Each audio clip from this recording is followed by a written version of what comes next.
ሰላም ሰላም እስካላችሁ እንዴት ናችሁ? አላችሁልኝ። ዛሬ ደግሞ ጥብስ አሰራር እስኪ ላሳያችሁ ማለት ነው። ማለት አይቻልም ግን ባለው ላሳያችሁ። ትንሽ ዘይት አደረኩ። ዘይታችን ትንሽ ሞቅ ካለ በኋላ ነጭ ሽንኩርት እናደርጋለን። እጄን ታጥቤዋለሁ ጋይስ። ትንሽ እሱን መጀመሪያ ማለት ነው እንዳይገል ስለፈለኩኝ ነጭ ሽንኩርት ማለት ነው።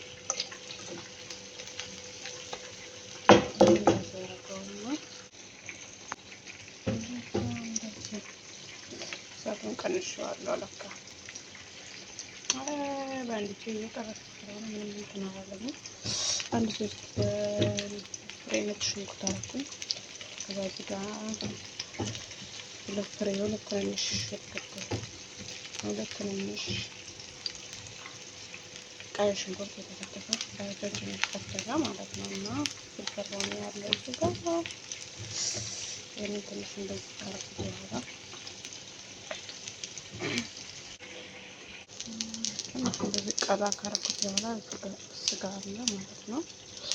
ከዛ ላይ ስጋው ቀይ መሆን ነበረበት ማለት ነው። እንዲበቅልልኝ ካች ላይ እንደዛ አድርጌዋለሁ ማለት ነው።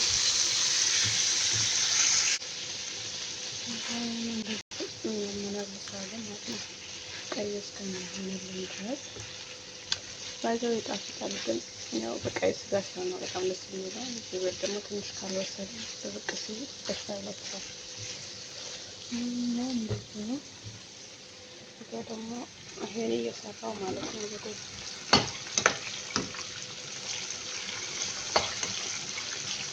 ለብንዳን እና ቀይ እናደርገዋለን ማለት ነው። ቀላ እስኪል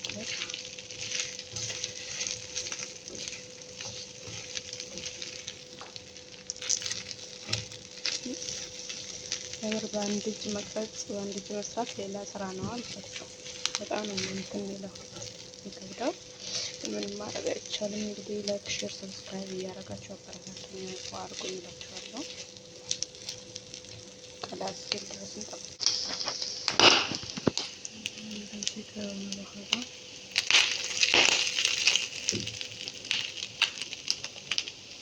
ቀይ ሽንኩርታችን እናደርጋለን።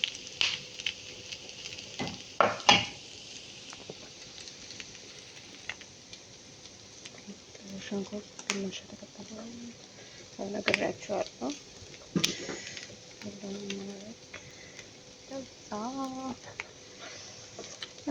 እንደዚህ አድርጎ መብላት ነው እላቸዋለሁ።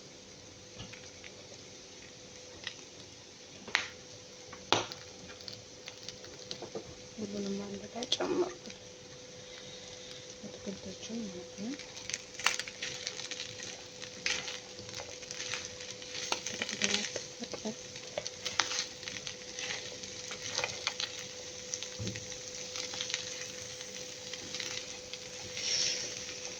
እና የሸክላ ጥብስ ሱስ ያለበት ሰው እንደዚህ አድርጎ መብላት ይችላል። የምናባት ወደ ሰው ሀገር ነው ስደት ነው ማለት አያስፈልግም። እንደዚህ መስራት እነሱም ይወዱታል። ባይዘው ሰዎች በጣም ነው የሚወዱት።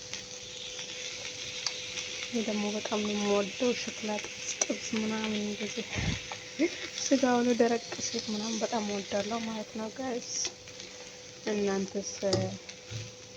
ወላሂ በጣም ነው የሚጣፍጠው። ካያሉ አያምርም? እዛ ስጋ ደግሞ ትንሽ ግበረና ጫው ባይዘው እንትን ስጋውን ቅቅል አድርጌበታለሁ ቅመሞችን ማለት ነው። እና እንደዚህ የሆነው ማለት ነው። ከዛ በትንሽ ደቂቃ በኋላ ትንሽ ደርቆ እንዲታለና እናወጣዋለሁ ማለት ነው።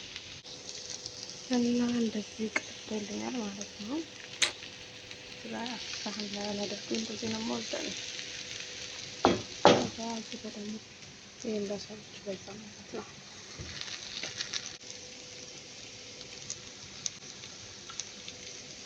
እንግዲህ እንደዚህ አድርጌ ምሳዬን ጨርሻለሁ። ሩዝ አለ። ያው እንጀራ እንዳጠብቁ ጋይስ እንደዚህ አድርጌ ማለት ነው። ባይ ባይ ቻው። መልካም ቆይታ፣ መልካም ጊዜ እላችኋለሁ።